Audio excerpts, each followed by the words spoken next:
أرأيت الذي يكذب بالدين فذلك الذي يدع اليتيم ولا يحض على طعام المسكين فويل للمصلين الذين هم عن صلاتهم ساهون الذين هم يراءون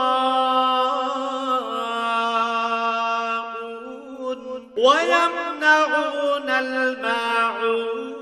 তুমি কি সে ব্যক্তির কথা কখনো ভেবে দেখেছো যে শেষ বিচারের দিনকে অস্বীকার করে? এ তো হচ্ছে সে ব্যক্তি যে নিরীহ এতিমকে গলা ধাক্কা দেয়। মিসকিনদের খাবার দিতে কখনো সে অন্যদের উৎসাহ দেয় না। মর্মান্তিক দুর্ভোগ রয়েছে সেসব মুনাফেক নামাজির জন্য যারা নিজেদের নামাজে উদাসীন থাকে।